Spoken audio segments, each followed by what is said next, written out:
Good morning, Knicks Nation. Happy Friday to all of you. I hope you're all healthy. I hope you're all safe out there on this Friday, November the 13th, 2020. I don't believe in superstition, so Friday the 13th don't mean anything to me, but happy Friday. So, okay, I'm going to be talking about Robert Woodard II, 6'7", small forward, out of Mississippi State. But before I do, we got to go over a few things here. Okay, first of all, all right. There's so much going on. There's so much going on, brethren. Let's talk about the draft as far as what the Knicks so far, what the draft situation is showing us so far. What is showing us? What do I mean by that? Okay, so normally in a normal season, okay, obviously we would have had the draft in June and July 1st would be free agency. And then during the course of July, at that same time, you'd have summer league. Okay. And ever since Phil Jackson was here, it's really started with him. The Knicks have been very active in terms of working out prospects, because in a normal season, you can work out as many prospects as you want. And so starting with Phil Jackson, really, and it continued with Steve Mills, and it's continuing now with Scott Perry and Leon Rose, the Knicks would work out a lot of prospects. They work out as many as they could to see as many players as they could.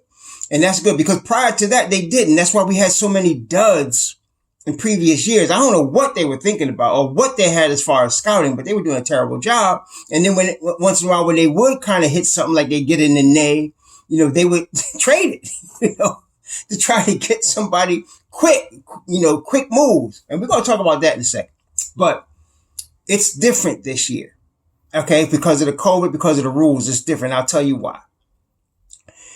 A workout, as I always have been telling you, and I'm still of that mind, a workout only really confirms what you already know about a player. Okay? Now, before you draft a guy, you got to get the physical. You got to get physical. You got to get the doctors to look at him. Your team doctors got to look at him. You got to make sure he's not hurt. All of that. You got to get his doctor's information, because every player gets a physical. And that's why, now the NBA, when you see heights and weights, people keep doubting the heights and weights of some of these guys. It's real now because they've already adjusted it. They're not just taking guys' word for it. They're actually, so when somebody says they're 6'6", they're 6'6". If they're 6'3", they're 6'3". Don't say they're 6'1" really, because now they're measuring them. Okay. So you got to get the medicals from everybody, period. Any player is going to give you the medicals now, unless they don't want to be drafted or unless they want to fall like Michael Porter Jr. did. Okay. So that's going to happen. So basically the workout confirms what you already know. Now, every team wants to work out players they're interested in because they want to confirm what they already know. Okay. They want to confirm what they already know and make sure that what they're seeing is not real, not a mirage, or, kids not as good as they thought it was. That's basically, a workout can only really, to me, lower your draft. It can't help you, because basically a team that's looking at you that closely should already know what they're looking at. I mean, Dad, we're looking at videos and we could tell a lot about a player. Okay. So people that do this for a living, they should know by looking at video, by studying film, by looking at by interviewing them, which the Zoom interviews, everybody's done that. So you kind of confirm that. So this year though, because every team's only allowed to work out 10 players, or either 10 players or 10 workouts. And I'm not sure if it's 10 workouts or 10 players, because some players have been worked out more than once by a team, like Obi Toppin. Okay. So, but who they work out this year, because of the limited number of workouts they're allowed, tells you who they're really interested in. If they don't work out a guy, more than likely they're not going to draft that guy. They're not looking for that guy. Okay. So yesterday I asked Jonathan Macri, I asked Ian Begley, I put out words, asked can somebody confirm who the Knicks have actually worked out? Who have they worked out in person? Okay. And the names that came back were Obi Toppin, of course, Devin Vassell, We know about Kyra Lewis. And somebody said Bey, and I don't know if it's Sadiq Bey or Tyler Bey. I'm not sure which one. Somebody just said Bey. So I'm guessing it's probably Sadiq. And that tells us a lot. Why? Because when you look at, for example, Cleveland has worked out Obi a couple times, and they have interviewed him. They did really thorough research on Obi Toppin in Cleveland. Okay? They've also worked out Okoro. Now, the Knicks have not worked out Okoro. But when you go do the research yourself, but when you do the research, they have been all over him since April. They went down there, they talked to his trainers, they talked to his family, they talked to his coaches. Bill Pearl said they've been all over him. So they may not need to work him out to know what they're going to get. Because they have done very thorough research on him. Is what the words say. Very thorough is what it's been. Even Berman said it's been all out there. The Knicks have been very thoroughly looking at Isaac Okoro. Cause shoot, we're going to talk about Robert Woodard today. I watched the game or highlights of a game between Auburn and Mississippi State. I'm looking at Robert Woodard. That's what I'm studying. That's what I'm scouting, right? But daggone Okoro was he was jumping out. His game was popping out at me, you know? So yeah, there's that. So it tells us a lot about who the Knicks are looking at. Now, I've been saying all along, all y'all know, my number one pick for the Knicks is Devin Vassell. Y'all know that, okay? But I also told y'all that Cleveland, I said again, Cleveland's looking very heavily at Obi Toppin, right? So let's talk about what all this might mean. If the Knicks have not worked out, they have not worked out Killian Hayes. They have not worked out LaMelo Ball. And LaMelo's been lobbying for the Knicks. It got to the point where LaMelo just recently decided to work out for some teams, and he basically worked out for the Warriors, the Minnesota Timberwolves. Who else he worked out for? There were like 4 teams, all teams in the top 5. I think he worked out for, or top 6, something like that. Oh, Detroit. He worked out for Detroit. But the Knicks weren't there. So we can forget trading up for LaMelo Ball. I never thought he would fit with Thibodeau anyway. There'd be too much pressure to play him when Thibodeau does not like to start rookies. And he does not like to start rookie point guards. So that'd be too much pressure to put him in when Cat is not committed on the defensive end and you come into a defensive coach. Forget LaMelo Ball. He's not coming. Okay? Not this year. Unless he comes free agent or something when he learns how to play defense. But not this year. So they didn't even work him out. They didn't even go to see him. They didn't even call him in for an interview. LaMelo's out. That's what this is telling me. Okay? They have not worked out Killian Hayes. They have not worked him out. Okay? They have not worked out Halliburton. They have not worked him out.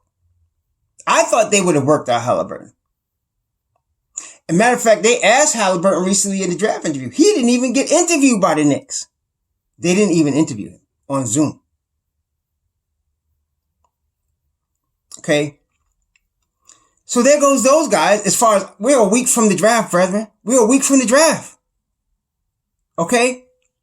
So to me, what's going on, there's a game being played here, and this is the game. They worked out Kyra Lewis and they worked out Sadiq Bey. Why? Let me tell you right now. They're not picking Sadiq Bey at 8. They might pick Kyra Lewis at 8. They might.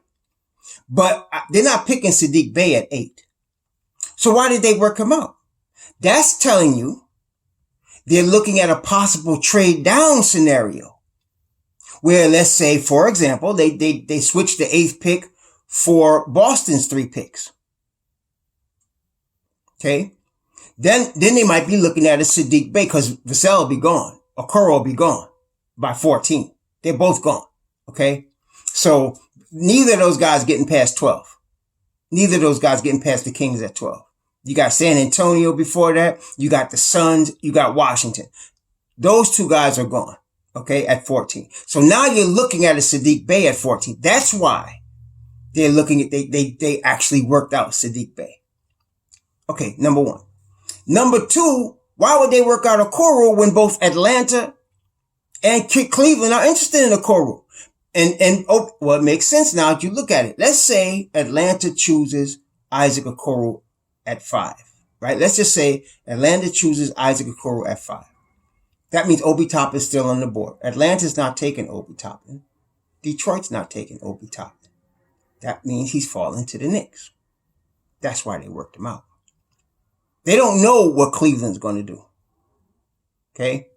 But if Cleveland took Obi, now Atlanta becomes a wild card because Atlanta, my understanding from what I've been studying, Atlanta's very interested in Okoro and they're very interested in Halliburton. It makes sense. Okoro brings defense. Halliburton brings defense and playmaking next to Trae Young. He's a perfect fit there. They're also interested in Devin Vassell. Now, of course, they can't have all three of those guys. So one of them is going to fall. The Knicks, by not working, I'm going to wait a couple of days to see if the Knicks actually end up working out Halliburton. They have not worked him out yet. I'm surprised at that. I'm very surprised at that. You have to understand, too, Tom Thibodeau, even though the pick is being made by Leon Rose and Scott Perry, Tom Thibodeau, you better believe, is having a heavy impact in how the Knicks are picking. Because from what I'm seeing so far, let's take a look. Kyra Lewis, Obi Toppin, Saddiq Bey, Devin Vassell. What do they have in common? Well, except for Obi, they all play defense. Except for Obi. Okay? And I gotta believe Obi's probably, the Knicks gotta talk Thibodeau into Obi. Because Thibodeau wants defense. I love that. I'm very excited about that. Y'all worry about shooting. I'm not. Shoot. If we win the game 10-6, I'm happy. But we're going to be in every game. That's the thing about the defense. We'll be in every game. And let us not forget the $45 million in cap space and the pro level shooters that are out there. Don't forget that. Okay. We may not get them in the draft, but don't forget that. And that's saying we're not going to get them in the draft. We may not get them at 8. If we get, anyway, any of those guys, Obi, Kyra, Saddiq, and of course my boy DV, they could, any of them could, shoot the ball. Cause Kyra can score too. He's going, like I said, he's going to need some seasoning, but he's got star potential, no question. Maybe not this year, but maybe in a year or so, definitely. And then, Saddiq is a solid defender. Solid. He's just solid. Solid defender, spot up shooter, high IQ. Come out of the Villanova program, man. Everybody that come out of that program knows how to play basketball. They may not all be NBA level players, although they have in the last couple of years put a few players into the NBA. Okay, like we know about the kid in Milwaukee. Of course, there's the boy one of the kids that I was really looking at, the Bridges kid that's now in Phoenix. And then you got Omari Spellman. These guys could all play. They know the game. See, so Saddiq Bey is a smart, high IQ player, plays both sides, multiple positions, guards multiple positions, what we've been talking about all along. So I can see them, looking at him later if they decide to trade their 3 picks. So that's in play. So that's what they have in common. They could all spot up, shoot at least, and 3 of them play defense. Okay. So they're looking at these 4 guys. If Atlanta takes Halliburton, Detroit, the word is now out that I always thought Detroit would take Killian Hayes. I still kind of think that. I think if Killian Hayes is on the board at 7, I cannot see Detroit letting him, even though there's some word out there that Patrick Williams got a promise from Detroit. And that would make sense also, because if they thought that Wood was going to leave, then, maybe they would go ahead and get a Patrick Williams. If they thought Christian Wood was going to leave, maybe they go ahead and get, because remember now, let's not forget, even though, it's off season, agents are talking to teams. Deals are being made. Believe it. Deals are being made. They're not signed yet, but there's deals in place. So if Detroit has a feel, and the team can know, if the rep of the player is not communicating with you, if the player has already moved out of the city, teams know these things. Okay. So if Christian Wood may not be there, they might want to take a Patrick Williams. to bring him in, to bring that in. But if not, I can't see them skipping Killian Hayes, especially he's a solid, he's really good and he can be really good, given some time. I can't see them letting him get by them at 7. But regardless, if they take Killian Hayes or they take Patrick Williams, regardless, Okoro falls. If Cleveland takes Obi Toppin and Atlanta takes Halliburton, Okoro falls. Okay. To me, Okoro is the number 1 player on their board. And they don't need to go work him out. That's what I'm saying. Okoro, because from what I've gathered, they've done thorough research on Okoro. They've done thorough research on Devin Vassell. I gotta believe that Okoro is probably the number 1 kid on their board. Some of y'all ain't gonna like that, but there's some players you just gotta see. I mean, dang, the pop this kid brings, man, and the overall floor game he brings and the way he plays defense. Thibodeau is drooling for this kid. Believe me, Thibodeau loves this kid. Now, Devin Vassell also, I think they like both of them. And as you know now, they went down to Georgia and went to Vassell's church gym, and they worked him out. And Vassell has stated, Thibodeau was talking to him about what the Knicks want, about the defense. Okay. And he was into it. Okay. And that was before they went to see Kyrie Lewis. So they were on their way. They stopped in Georgia, then they went down to Florida to see Kyrie Lewis. Okay. So, those kids you got to take seriously. They're on the board. They're on the Knicks board. Okay. So now if Obi goes to Cleveland, Okoro goes to Atlanta. Okay. And then whoever Detroit picks between Patrick Williams and Killian Hayes or Kyra Lewis, I still think Kyra Lewis has got to be considered by Detroit. They've interviewed him twice. And I think they worked him out also. They worked out Killian Hayes and they worked out Kyra Lewis. So I got to believe they both probably on the Detroit board.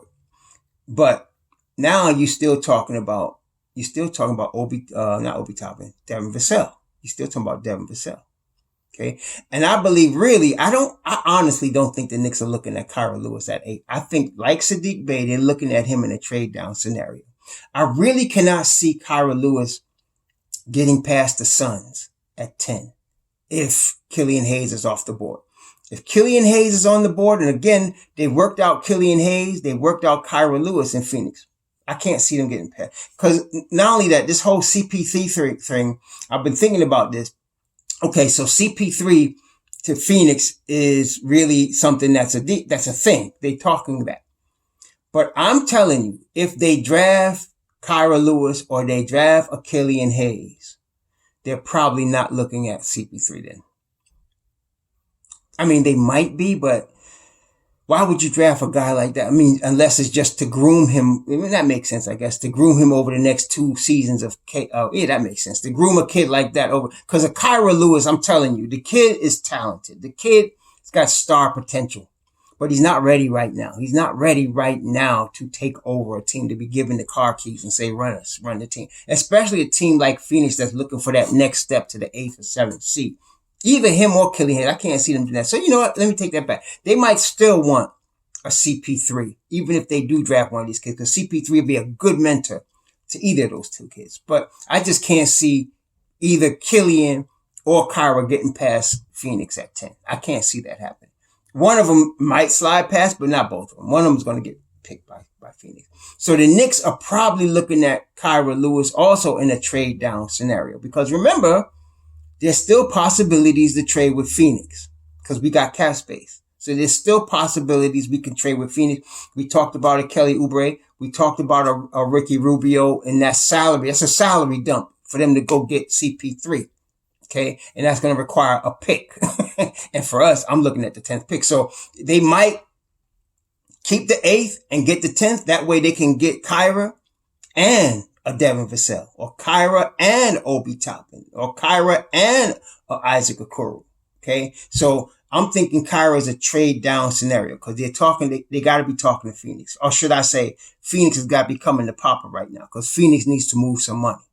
Okay. Now, they could get a deal done with Oklahoma City. Oklahoma City would have to take Ricky Rubio, Kelly Oubre, and the 10th pick for CP3. They probably, OKC would have to probably add another salary in there. Okay, they have to, and they could probably throw some salary, because you're talking about 44 million, and then you're talking about a total of like 29 million. They need to get closer on the money. So they probably have to throw some more salary in there. And they can throw up maybe a Dario Saric in there. But, they might be able to do that. But, they probably don't want to do that. I mean, if I'm Phoenix, I don't want to do that. But, anyway, really, Phoenix is a possibility. So I think they're looking at Kyra in that scenario, a trade down scenario. I don't believe they're going to take Kyra at 8. It's possible. I just don't see that happening. No, I don't see that happening. So I'm thinking Okoro, Devin Vassell, and Obi Toppin. And they probably got Okoro and Devin Vassell as their top 2. And I know one of them are going to be available. Now, there's also some speculation that Atlanta's interested in Devin Vassell, and I totally get that as well. I've been ranking, to me, I was on a podcast with Julito a couple weeks ago, and I think he just dropped it yesterday, but I told him I would take Vassell at the top of the draft. I like him that much. I would take him over all of them. I would take him over Wiseman. I would take him over Edwards. I would take him over Ball. I would take him over Obi. I would take him over all those guys. I like Vassell. Vassell's floor is a 3 and lockdown defender, 3 and D, spot up shoot. That's his floor. That's coming into the league at 19. And he has the abilities to develop into something we don't even know. All-star for sure. He has his ceiling is perennial all-star. Maybe superstar. That's his ceiling. I see that with him. Okay. So, I can see Atlanta taking him. He's from Atlanta, right? He's a better all-round. They got some good young talent in Cam Reddish and DeAndre Hunter and Herter. But I'm going to say right now, Vassell's better than all of them. I mean, he is. He's better than all of them. Hunter's a good defender, but he's not the shooter that Vassell is. Hunter's a good defender. Cam Reddish is a good defender, but he's not the shooter consistently that Vassell is. I mean, that's how it is. And I like Cam Reddish. I like Cam Reddish. I think Cam Reddish is going to be a pretty good play, going forward. I really do. He might end up being really good. He's got a high ceiling as well. And he just finished only his first year. But I can see them taking a Devin Vassell. You can't have it. I keep telling you want to build a team. You don't start with the point guard. You start with wings. That's how you build a team. You want to go from the bottom to the top. You start with wings, and you can't have too many good wings. Okay. So I can see them adding him to their wings collection. I can see them doing that. But to me, that's a lower possibility. I see more of a Halliburton or Okoro possibility there in Atlanta. Okay. So, I'm very happy because we have a strong possibility of getting Devin Vassell. But let me just be honest and be open with y'all. If we got Kira Lewis at 8, I'm not going to cry about that. I'm not crying about Kira Lewis at 8. I wouldn't pick him at 8. I don't think the Knicks are, but I would not cry about that. I'm not going to cry about anybody Knicks pick. I'd be a little disappointed if they pick Sadiq Bey at 8 though. God, he's not 8. All these other players we naming are better than him. Okay. So I can't, no. So the Knicks are looking for defense. I think they're looking at Kira Lewis and Sadiq Bey as trade down options. And I think there really is Okoro, Devin Vassell, and Obi Toppin is their draft board. Obi Toppin is going to be the highest impact player, immediately NBA ready on the offensive end of all of them. He's going to come in right now offensively, and he's going to be. I can see a 20-point score in his rookie year. I mean, that's why they're looking at him, even though he's not a defender. And especially if you play small ball 5 with him, he's going to be a handful for anybody. And if you tell him as a small ball 5, he doesn't have to go out in space and guard anybody. He could drop back. Now, somebody like the Joker will kill us because, he will kill us. But, Obi will be all right. He's not going to be perfect on the defensive end by any stretch, but offensively, man, he's going to be amazing. So, if you get an Obi Toppin, you're probably talking about a 20-point scorer. You got your stretch 4. You hope you can teach him a little defense. His defense is bad. His hips, I just don't get it. A guy that's so athletic offensively, how could you not be able to play any defense? But anyway, that's Tom Thibodeau and them's work. That's Kenny Payne and his problem. They got to work with that kid. Give him some rubber bands or something in the defensive stance. Do something. Get this boy ready to play some defense. But So I could see them getting him. So anyway, that's what I'm making of all of this. To me, bottom line, Okoro, Devin Vassell, and Obi are on their board at 8. That's what they're looking at. And they're figuring they're going to get one of those. Okay? They're figuring they're going to get one of those. Because I would normally think Minnesota would take Obi Toppin. I'm not saying Obi Toppin is the best player in this draft, but Obi Toppin is by far the best fit for Minnesota. He is the best fit for Minnesota. There's no question. You got Cat in the middle. You got D'Angelo Russell at the point. You put a 20-point scorer that's ready to play in his rookie year at the 4. Now, they're not going to have any defense, but Minnesota don't have any anyway. But you'll be seeing a lot of 140-point games with them. You'll be seeing some run and gun. It'd be exciting to watch. And they may make the playoff. You know who they would need in that scenario? You know who they would really need? Mike D'Antoni. They better be not, I would be calling Mike D'Antoni, man, come here, bring that 7 seconds or less to Minnesota. Because they'd have the perfect personnel for Mike D'Antoni offense. But anyway, that's them. That's what I would think Minnesota would want Obi Toppin above all of them because he fits. He's just a perfect fit at the 4 spot for them. I don't think they're going to do that though. They're going to probably take, this consensus, one of the consensus top 3 and try to trade him. That's what I'm thinking they're going to do. Okay. And maybe they trade him for Obi Toppin. I don't know. But I'm thinking the Knicks are looking at guys that I really like, Okoro and Devin Vassell. At 8. That's what I'm thinking. They're looking at 8. At 27 or whatever they do, we talked about Alexei Pokusevsky yesterday. And like I said, he's a draft and stash kid, but whoa, man, he would really he is the type of player that would actually change the way the stretch 4 is looked at. He really would because he got the ability, the talent to learn how to shoot long range. But the way that fool handles the ball, so smooth. And the way he sees the court, give him 2 years to strengthen himself. He's going to change the way the stretch 4. You talk about Kevin Durant, and Kevin Durant is a great player. There's no question. But this is a guy that has the length to shoot like a Kevin Durant, but Kevin Durant can't handle the rock the way this kid can. I'm just saying. Okay. This kid is not in Kevin Durant's league right now, obviously, in many areas, but the possibility is there. I would draft and stash him if I could, So that's probably, I would see the Knicks doing stuff like that if they decided to, get another mid-range first, maybe for Randall. I'm really excited to see what they're going to do with Randall. They got to do something. We got to get another pick in the first round because there's some real possibilities out there. We talked about Patrick Williams. We talked about Isaiah Stewart. We talked about Malachi Flynn. We talked about Tyrell Terry. There's some real possibilities out there. And just yesterday, before we go on to Mr. Woodard, just yesterday in the news, there was talk about Al Horford to the Knicks for draft picks. Didn't we talk about that like in August? Yes, we did. Yes, we did. In August. Okay. Al Horford to the Knicks for draft picks. I'd take Philly's 21. That's Malachi Flynn right there. I'd take Philly's 21. Now, Al Horford's contract is, I want to say it's like $60 million over 3 years. Because he got 2 years at 27 and then he's got a $4 million minimum or something like that.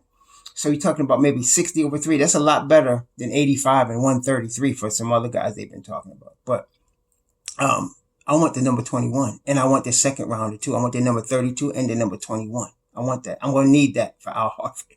Plus I want to keep our picks. Now we talking because now we can get a shooter. Now we might get Alexei Pokusevsky stashing. Now we got possibilities. You understand? So, hey, it's all out there, but I'm liking what's going on. I'm liking what I'm seeing. I'm seeing us either Isaac Okoro or Devin Vassell at 8 for our New York Knicks. Now, Robert Woodard II from Mississippi State.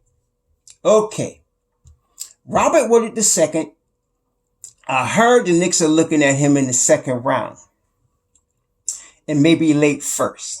Now, at 27, if we really stuck with 27, I wouldn't take him at 27. You know why? Because his game and Tyler Bay's game is very similar, but Tyler Bay's better. Okay, that's his game and Tyler Bay's game very similar, but Tyler Bay is better. Tyler Bay, we did a video on him, 6'7". He got a 7-foot wingspan. He got a 43-inch vertical, and boy can play defense. Tyler Bay is a better player, so I would definitely take Tyler Bay at 27 if it's between two of them. But Robert Woodard has also got a 7-foot 2-inch wingspan, 6'7", 230 pounds, solid looking kid, right? He's 21 years old, just turned 21 in September, so he's 21. Okay, the glaring thing that bothers me. The guy shoots 64% from the foul line. Come on, man. 64. I mean, it's not as bad as, some cat, Denny shoot 58, but 64%. You got to do, come on. You got to come with at least 70% from the line. You're going to be an NBA player. 7 out of 10. You got to be able to hit 7 out of 10 to be an NBA. We're talking about the NBA, man. See, the only time I will give, somebody some leeway on the foul shooting is if they are tremendous in other areas of the game. Like Shaquille O'Neal. We know Shaquille couldn't shoot no foul shots, right? But would you cut Shaquille because he can't shoot foul shots? The guy that won 4 rings? No. You see what I'm saying? Because he was so awesome in every other area of the game. Okay? Totally unstoppable. Or even you want to go now like Ben Simmons. Ben Simmons can't shoot that well. I don't even know what his stat is, but I know he don't shoot the ball that well. And he don't shoot the ball that well from the foul line. Matter of fact, let's take a look at this guy. He don't shoot the ball that well from the foul line. But because Ben Simmons is a winner, Ben Simmons can get to any place on the floor he wants at 6'10". Ben Simmons is a finisher. And Ben Simmons is a distributor. And Ben Simmons is a defender. All NBA defender.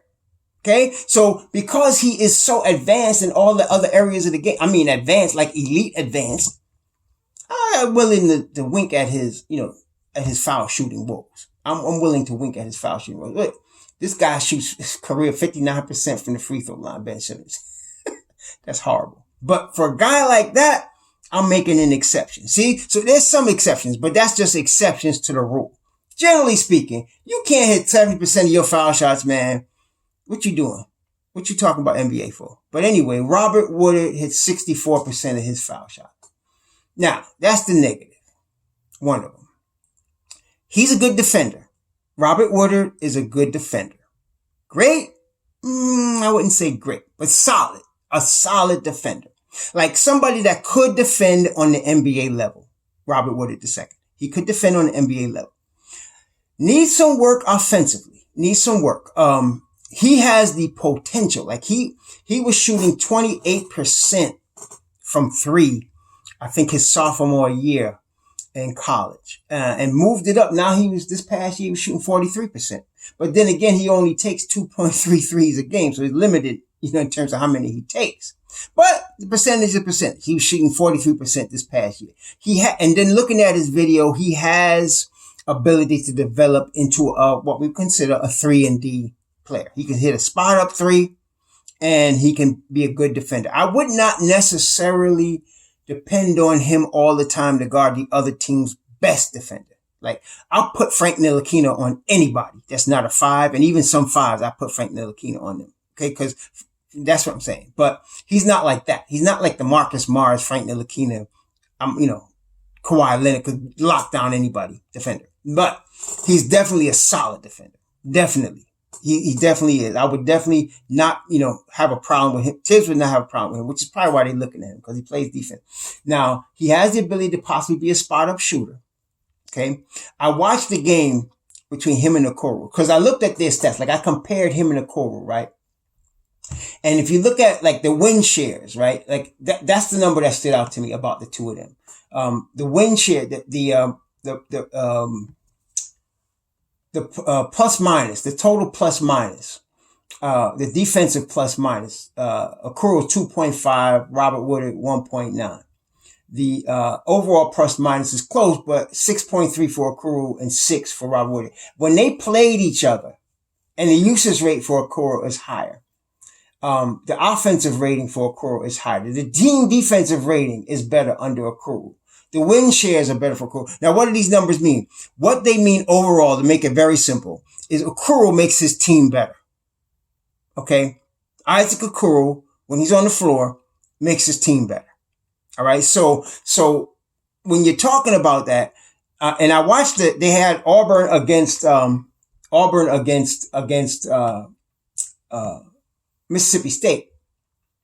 And when you had Auburn against Mississippi State against Auburn, you had Woodard and Okoro guarding each other. And Woodard ended up with 12 points and 12 boards. I mean, he was really trying to hit the boards that game, and he did good. 12 points, 12 boards. It was a pretty good game. But when you watch the game, Woodard was not the driving force, behind Mississippi State. Auburn ended up winning the game, but they had a better team. I mean, Mississippi State had Perry, and he was pretty good in that game. But Auburn just had the better team. Mississippi State could not guard, too many of them. And Woodard stood out as a good defender in that situation. But Isaac Okoro not only was locking down Robert Woodard, Okoro ended up with 14 points, 8 boards, some assists, I think he had 2 assists and some block. I mean, he was playing all over the floor. And he was really setting up the offense and he was really playmaking for Auburn, right? And that's what you saw. You saw that he would lock down Woodard. Woodard was trying to go at him. Wasn't happening though.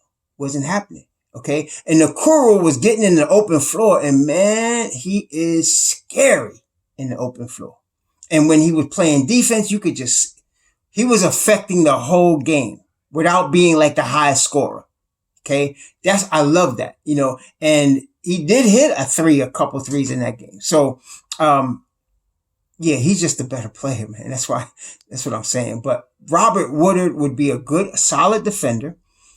He's going to be a bench piece. He's not going to be a starter. He's going to be a bench piece. He's solid. But again, in the tradition we talked about with Josh Green, Robert Woodard is a second round guy to me. And I feel like there's a couple of other guys that I would take in this draft ahead of him if they were on the board. Like, I would take Isaiah Joe ahead of him on the board. I would take Paul Reed ahead of him on the board. I would take Xavier Tillman ahead of him on the board. Okay, so there's some guys that I would take ahead of him. He's not a bad player, and he'll probably going to find his way on some NBA team, Robert Wood. He will. And he'll be a bench piece, but there's too many guys I would take in his draft position ahead of him. That's what I'm saying. So he's not a bad player. He's a nice player. He's solid. I think of him, I think of solid. Solid defender, possibility to be a solid spot-up shooter. He has got to improve his free throw, but the work he put in to improve his three-point shot, I kind of feel like, that's why I can see why the Knicks looked at him. He would be a gym rat. He would get that done. Okay, he would get that done. But overall, the other players I named, like I said, a Paul Reed, a Isaiah Joe, a Xavier Tillman, for different reasons, I would be picking them if they were available at the slot, like either in the second round, that I'm picking. If I'm picking 38, there's a few other guys I would take at that slot because they would just fit better with the Knicks and they'd be ready to play with the Knicks more than Robert Woodard. That's all I'm saying. That's what I'm saying. Matter of fact, one more thing. Don't sleep on Iggy Brasdeikis, man. Let's not forget we got Iggy Brasdeikis. And Iggy's ready to come up and play with the big leagues. And I hope the Knicks give him that shot. I know we're looking at Obi Toppin for stretch 4. I know we're looking at Christian Wood, and I hear that. Don't sleep on Iggy. Have a good weekend. Shalom.